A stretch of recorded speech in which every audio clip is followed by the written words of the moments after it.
చందమామ కథ. పోయిన ఘడియ. ఒక దేశం కాని దేశానికి రాజు కాని రాజు ఒకడుండేవాడు. ఆయన ఒకనాడు తన పరివారాన్ని వెంట పెట్టుకొని వేట నుంచి తిరిగి వస్తూ ఉండగా ఒక ముసలమ్మ తన కొడుకును నానా చీవాట్లు పెడుతున్నది. రాజు తన గుర్రాన్ని ఆపి, "ఎందుకవ్వా ఈ కుర్రవాణ్ణి అలా తిట్టిపోస్తున్నావు?" అని అడిగాడు. పుట్టక పుట్టక నా కడుపున ఈ వెర్రిబాగులవాడు పుట్టాడు. వీడికి ఏం చెప్పినా తెలియదు, ఏదీ అర్థం కాదు. వీడితో ఎట్లా చావను అన్నది ముసలమ్మ. రాజు తన అనుచరులతో కాసేపు రహస్యంగా మాట్లాడి చివరకు ముసలమ్మతో, "నీ కొడుకును బాగు చేసి నేను కొలువులో ఉంచుకొని పోషిస్తాను, వాణ్ణి నా వెంట పంపిస్తావా?" అన్నాడు. "అంతకన్నా కావలసిందేమిటి నాయనా, తీసుకుపో" అన్నది ముసలమ్మ. ఆ ముసలమ్మ కొడుకు పేరు బాబా. వాణ్ణి అస్తమానం ఏడిపించి వినోదం పొందగలందులకై రాజు ఆయన అనుచరులు ఈ ఎత్తు వేశారు. బాబా వచ్చినది మొదలు రాజుగారి ఇంట్లో ఎవరికీ తోచకపోవటం అనేది లేదు. ఎందుచేతనంటే బాబాను వెర్రివాణ్ణి చేసి అందరూ ఏడిపించేవారే. "ఒరే, తెల్లకాకి ఈకలు వెంటనే కావాలి, పట్టుకురా" అని, "ఒరే, ఆకుపచ్చ మందార పూలు తీసుకురా" అని అర్థం లేని పనుల మీద వాణ్ణి పంపించేవారు. వారు తనను ఏడిపిస్తున్నారని తెలియక బాబా ఏ పని చెప్పినా చేసుకురావటానికి బయలుదేరిపోయి నానా హైరానా పడి వట్టి చేతులతో తిరిగి వస్తుండేవాడు. వాణ్ణి చూడగానే అందరూ పొట్టలు చెక్కలయ్యేటట్టు నవ్వేవారు. బాబాను చూసి నవ్వని మనిషి దీది ఒక్కతే. ఈమె రాజుగారి వంట ఇంట్లో వంట చేస్తుండేది.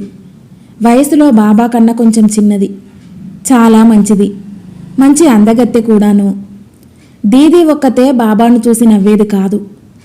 వాడి మీద ఎంతో ఆదరం చూపేది, కడుపు నిండా తిండి పెట్టేది.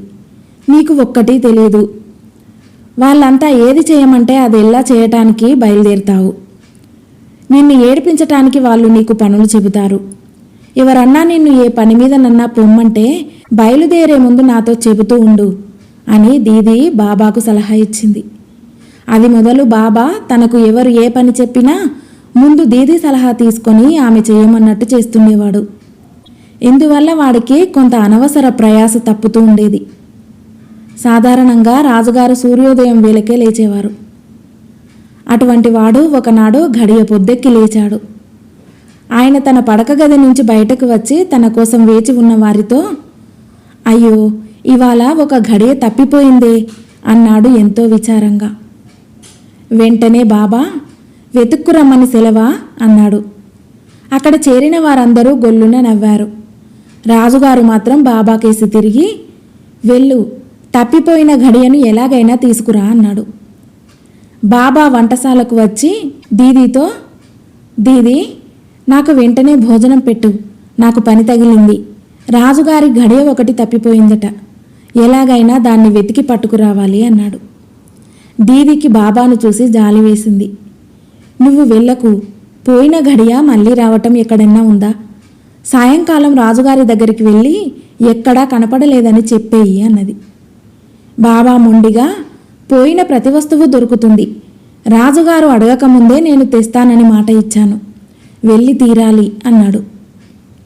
పిచ్చివాడితో వాదించి లాభం లేదు. అందుచేత దీది ఒక నిట్టూర్పు విడిచి బాబాకు భోజనం పెట్టింది. బాబా త్వరగా భోజనం ముగించి సరాసరి రాజుగారి వద్దకు వెళ్ళి, "మహారాజా, నేను బయలుదేరటానికి సిద్ధంగా ఉన్నాను" అన్నాడు. రాజుగారి సభికుల్లో ఒకడు బాబాకు తన కుంటి గుర్రాన్ని ఇచ్చాడు. ఇంకొకడు తుప్పు పట్టిన కత్తి ఇచ్చాడు. కత్తి తీసుకొని కుంటి గుర్రం మీద ఎక్కి బాబా వెళ్ళిపోతుంటే రాజుగారితో పాటు సభికులు కూడా విరగబడి నవ్వారు. బాబా చాలా దూరం వెళ్ళాక ఎదురుగా వస్తూ ఒక ముసలివాడు కనిపించాడు. "తాత, నేను తప్పిపోయిన ఘడియ కోసం వెతుకుతున్నాను. అది నీకెక్కడైనా కనిపించిందా?" అని అడిగాడు బాబా. దానికి ముసలివాడు, "నీ ముష్టి ఘడియకు విలువ ఏమిటి? నా ప్రతిష్ట కాస్తా పోయింది. దానికోసం దేశాలు పట్టి తిరుగుతున్నాను. నా ప్రతిష్ట నీకెక్కడైనా కనబడిందా?" అని అడిగాడు. తనకు కనబడలేదని చెప్పి బాబా ముందుకు సాగాడు. మరికొంత దూరం వెళ్ళాక అతనికి ఒక ఆజానుబాహువు రుసరుసలాడుతూ అతివేగంగా ఎదురువచ్చాడు. అతని కళ్ళు చింతనిప్పుల్లాగా ఉన్నాయి, కనుబొమ్మలు ముడిపడి ఉన్నాయి. "బాబు, మీకెక్కడైనా తప్పిపోయిన ఘడియ కాని కనబడిందా అని అడిగాడు బాబా ఎంతో వినయంగా. ఎదురుగా వచ్చే మనిషి మండిపడుతూ, నాకు నీ విధవ గడియతో ఏం పని? నా ఓర్పు కాస్త ఎక్కడో పోగొట్టుకున్నాను. అది ఎంత వెతికినా దొరకటం లేదు. నీకు కనబడిందా అన్నాడు. లేదు అన్నాడు బాబా భయపడుతూ. ఈ భాగ్యానికి నన్నెందుకు ఆపావు అంటూ ఆ మనిషి చేతికర్రతో బాబాను చావగొట్టబోయాడు. అది చూసి బాబా ఎక్కిన గుర్రం బెదిరి దౌడు తీసి కొంతసేపటికి సముద్ర తీరాన గల జీజీ నగరం చేరింది. బాబా నేరుగా రాజుగారి వద్దకు వెళ్ళి, నేను మా రాజుగారు పోగొట్టుకున్న ఘడియ కోసం వెతుకుతున్నాను. దాన్ని పట్టుకోవటానికి మీరెవరైనా సహాయపడగలరా అని అడిగాడు. రాజుగారు కంటనీరు పెట్టుకుంటూ, నేను నీకేం సహాయం చేయను నాయనా. 15 ఏళ్ల క్రితం నా కూతురు తప్పిపోయింది. ఎంత వెతికినా దొరకలేదు. నీ ఘడియ కోసం వెతికేటప్పుడు నా కూతురు జాడ కూడా విచారించుదు అన్నాడు. అలాగేనండి అని బాబా జీజీ రాజుగారి వద్ద సెలవు తీసుకొని అక్కడి నుండి ముందుకు సాగి వెళ్ళాడు. సముద్ర తీరాన బాబాకు ఒక పడవ కనిపించింది. అందులో నావికులు సరుకు ఎక్కిస్తున్నారు. బాబా వారి వద్దకు వెళ్ళి వారితో తాను వెతుకుతున్న ఘడియ గురించి చెప్పాడు. అది దొరికితే ఎక్కడో సముద్రాల మీదే దొరకాలి. కావలిస్తే మా పడవలో ఎక్కిరా అన్నారు నావికులు. బాబా అమాయకుడని, వాడి చేత అన్ని పనులు ఊరికే చేయించుకోవచ్చునని నావికులు తెలుసుకున్నారు. బాబా వారి మాటలు నమ్మి పడవలో ఎక్కి బయలుదేరాడు. నడి సముద్రంలో పెద్ద తుఫాను చెలరేగి పడవ కొన్ని కొండలకు తగిలి ముక్కముక్కలైపోయింది. బాబా తప్ప అందరూ చచ్చిపోయారు. సముద్రపు కెరటాలు బాబాను ఒక చిత్రమైన లంక మీద పడవేశాయి. అది కాలదేవుడుండే లంక. బాబా ఆ లంక మీద ఎంత దూరం వెళ్ళినా నల్లరాళ్ల గుట్టలు తప్ప ఏమీ కనిపించలేదు. ఆ గుట్టల మధ్యగా అతడు నానా ప్రయాసపడుతూ రాత్రల్లా నడిచి సూర్యోదయం వేళకు ఒక వింత చూశాడు. బాబాకు ఎదురుగా ఒక కోట ఉన్నది. ఆ కోట తలుపులు అతను చూస్తుండగానే తెరుచుకొని ఒక తెల్ల గడ్డంగల ముసలివాడు వచ్చాడు. ఆయన వెంబడి ఒక గుర్రం మీద ఎక్కి తెల్లని దుస్తులు ధరించి ఒక యువకుడు నిలబడ్డాడు. అతని చుట్టూ 60 మంది కుర్రవాళ్ళు అతనిలాగే తెల్ల దుస్తులు ధరించి తెల్లని పొట్టి గుర్రాలెక్కి ప్రయాణానికి సిద్ధంగా ఉన్నారు. ముసలివాడు సంజ్ఞ చేయగానే గుర్రాల మీద ఉన్న వాళ్ళందరూ శరవేగంతో కదిలి బాబా పక్కగా వెళ్ళిపోయారు. బాబా ముందుకు వచ్చి వృద్ధుణ్ణి సమీపించి, అయ్యా మీరెవరు? ఇప్పుడు తెల్ల గుర్రాలెక్కి వెళ్ళిన వారంతా ఎవరు? ఇది ఏ దేశం అని అడిగాడు. నేను కాలదేవుణ్ణి. ఇది నేనుండే ప్రదేశం. ఇప్పుడు వెళ్ళిన యువకుడు మొదటి ఘడియ. వాడి వెంట ఉన్న కుర్రవాళ్ళందరూ విఘడియలు అన్నాడు ముసలివాడు. ఈ మాట వినగానే బాబాకు తాను బయలుదేరిన పని జ్ఞాపకం వచ్చింది. అన్నట్టు మా రాజుగారు ఒక ఘడియ ఎక్కడో పోగొట్టుకున్నారు. అది వెతికి పట్టుకురమ్మని నన్ను పంపారు.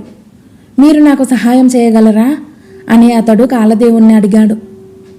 అది నా చేతిలో ఉన్న పనే నాయనా, నువ్వు నా వెంట లోపలికి రా అన్నాడు కాలదేవుడు. లోపల పెద్ద భవనం ఉంది. ఆ భవనంలో గడియలు విఘడియలు ఉన్నారు. రాత్రి ఘడియలు నల్ల దుస్తులు ధరించారు, పగటివారు తెల్లనివి ధరించారు. కాలదేవుడు వేలకు తగినట్టు ఘడియలను విఘడియలను పంపుతూ ఉంటాడు. ఇదే ఇక్కడి కార్యక్రమం. అందరూ బాబా పట్ల చాలా ఆదరం చూపారు. కాలదేవుడి ఆజ్ఞ ప్రకారం వారు బాబాను మరమ్మతు చేసి అతన్ని తెలివిగలవాణ్ణిగా మార్చేశారు. కాలం చేయలేని మరమ్మతు ఏముంటుంది? అక్కడ కొద్ది కాలం ఉండి బాబా ఒకనాడు కాలదేవుడితో, అయ్యా నన్నిక పంపించండి అన్నాడు. కాలదేవుడు బాబాకు ఒక చిన్న డబ్బి ఇస్తూ, మీ రాజుగారు పోగొట్టుకున్న ఘడియ ఇందులో ఉంది. అవసరం వచ్చేదాకా ఈ డబ్బి మూత మాత్రం తెరవకు అని హెచ్చరించాడు. అయ్యా నేను వచ్చేటప్పుడు ఒక వృద్ధుడు ఎదురై తన ప్రతిష్టను పోగొట్టుకున్నానని చెప్పాడు. దానికోసం పాపం ఆయన దేశదేశాలు తిరుగుతున్నాడు. ఆయన ప్రతిష్ట ఏమైందో చెప్పగలరా అని బాబా కాలదేవుణ్ణి అడిగాడు. దాన్ని ఆయన ఇరుగు పొరుగు ఇళ్ళ వాళ్ళందరూ కలిసి ముక్కలు చేసి తలా ఒక ముక్క ఎత్తుకుపోయి భద్రంగా దాచుకున్నారు. వృద్ధుణ్ణి వాటిని తిరిగి తెచ్చుకొని అతుక్కోమను అన్నాడు కాలదేవుడు. ఇంకొక ఆజానుబాహువు తన ఓర్పును పోగొట్టుకున్నట్ట. అది ఎక్కడ పడిపోయిందో నీకు తెలుసా అని బాబా మళ్ళీ అడిగాడు. నువ్వు అతను కలుసుకొని మాట్లాడిన చోటనే గడ్డిలో అతని ఓర్పు పడి ఉన్నది. అది జామకాయ ప్రమాణంలో తెల్లగా ఉంటుంది. నువ్వు అక్కడ వెతికితే అది దొరుకుతుంది అన్నాడు కాలదేవుడు. తర్వాత జీజీ రాజుగారి కూతురు చిన్నతనంలోనే తప్పిపోయిందట. ఆ పిల్ల జాడ కూడా చెప్పి పుణ్యం కట్టుకోండి అన్నాడు బాబా. పిచ్చివాడా, నువ్వు ఆ పిల్లను బాగా ఎరుగుదువు. దీది అనే పేరుతో ఆమె మీ రాజుగారి దగ్గర పనిచేస్తున్నది అన్నాడు కాలదేవుడు. బాబా కాలదేవుడికి ప్రణామం చేసి తిరుగు ప్రయాణానికి సిద్ధమయ్యాడు. సరిగ్గా ఆ సమయానికే మధ్యాహ్నపు విఘడియలు బయలుదేరుతున్నాయి. వారు అతన్ని వెంట తీసుకొని మధ్యదారిలో దింపేశారు. ఆజానుబాహువును కలుసుకుని మాట్లాడిన చోటనే బాబా దిగిపోయాడు. ఆ సమీపంలో ఉన్న గడ్డిలో వెతకగా అతనికి కాలదేవుడు చెప్పినట్టే జామకాయ ప్రమాణంలో ఓర్పు దొరికింది. కానీ ఆ ఆజానుబాహుడి జాడ మాత్రం లేదు. అక్కడి నుంచి బాబా జీజీనగరం వెళ్ళి అక్కడి రాజుతో, మీ కుమార్తె జాడ తెలుసుకున్నాను, మీరు కొంత పరివారం తీసుకొని నా వెంట రండి అన్నాడు. జీజీరాజు పరమానందంతో రథాలు అయత్తం చేయించి బాబాను ఒక రథంలో ఎక్కించి తాను కూడా అందులో ఎక్కి పరివారంతో సహా బయలుదేరాడు. అందరూ కలిసి బాబా ఉండే నగరం చేరేసరికి నగరం అంతా చిన్నబోయినట్టున్నది. జనం గుంపులు గుంపులుగా చేరి రహస్యంగా మాట్లాడుకుంటున్నారు. బాబా నేరుగా రాజభవనానికి వెళ్ళి రాజుతో, మహారాజా, ఎక్కడ చూసినా జనం విచారంగా ఉన్నారు, ఏం జరిగింది అని అడిగాడు. రాజు నిట్టూర్చి, ఏం చెప్పేది, నిన్న ఈ నగరానికి ఒక రాక్షసుడు వచ్చి తనకు వంట చేయటానికి ఒక వంటగత్తెని ఇవ్వమని అడిగాడు. రాక్షసుడికి వంట చేయటానికి ఎవరు ఒప్పుకుంటారు? ఎవరూ ఒప్పుకోలేదు. రాక్షసుడికి కోపం వచ్చి ఇవాళ సూర్యాస్తమయంలోగా తనకు వంటగత్తెను పంపకపోతే రేపు తెల్లారేలోపుగా నగరాన్ని మట్టు పెట్టేస్తానన్నాడు. ఈ సంగతి తెలిసి దీది నగరాన్ని రక్షించేటందుకు గాను తాను రాక్షసుడి నౌకరీ చేస్తానని ఒప్పుకున్నది. ఇదిగో ఇంతకు ముందే సరిగ్గా సూర్యాస్తమయం కాబోతుండగా ఆమె బయలుదేరి వెళ్ళిపోయింది అన్నాడు రాజు విచారంగా. బాబా చివాల్న లేచి నిలబడ్డాడు.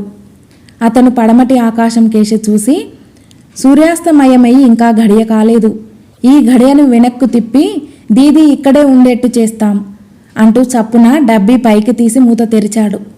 మరుక్షణం కళ్ళు మిరుమిట్లు గొలిపే కాంతి ఒకటి మెరిసింది. ఆ తర్వాత కాలం ఒక గడియ వెనక్కు జరిగింది.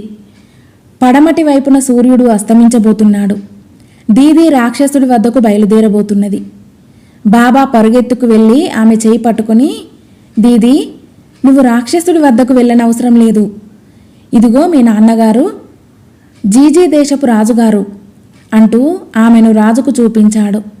జీజీరాజు తన కుమార్తెను కౌగిలించుకొని ఆనంద బాష్పాలు రాల్చాడు. అందరూ దీదీని గురించి తెలుసుకోవటంలో నిమగ్నులై ఉండగా చీకటి పడింది. తనకు వంటగత్తెను పంపలేదని రాక్షసుడు అలిగి ఉగ్రుడై పెడబొబ్బలు పెట్టుకుంటూ వచ్చాడు. వాడి సంగతి నేను చూస్తాను, మీరేమీ భయపడకండి అంటూ బాబా వాడి మీదికి కత్తి దూసి వెళ్ళాడు. రాక్షసుడు నోరు తెరిచి చేతులు చాచి బాబాను పట్టుకోవటానికి వచ్చాడు. వాణ్ణి దగ్గర దాకా రానిచ్చి బాబా తన వద్ద ఉన్న ఓర్పును తెరిచి ఉన్న వాడి నోట్లోకి విసిరాడు. వెంటనే రాక్షసుడిలో పెద్ద మార్పు వచ్చింది. వాడు ఆ ఓర్పును మింగి బాబాను చూసి ఒక పిచ్చి నవ్వు నవ్వి, కోప్పడకండి, వస్తాను, సెలవు, నమస్కారం అని ఒక దండం పెట్టి తల వంచుకొని వచ్చిన దారిని వెళ్ళిపోయాడు. తర్వాత జీజీరాజు గారు బాబాతో, నాయనా, నాకు మగపిల్లలు లేరు, నా కూతుర్ని నాకు ఒప్పగించావు, నీ రుణం ఎలాగో తీర్చుకోలేను, మా దేశం వచ్చి మా అమ్మాయిని పెళ్లాడి నా తదనంతరం రాజ్యం చేదువుగానిరా అన్నాడు. బాబా సంతోషంగా ఒప్పుకున్నాడు. అతనికి దీదీకి మహావైభవంగా పెళ్లి జరిగింది. బాబా జీజీనగరం వెళ్ళి మామగారి అనంతరం దానికి రాజయ్యాడు. కథ సమాప్తం.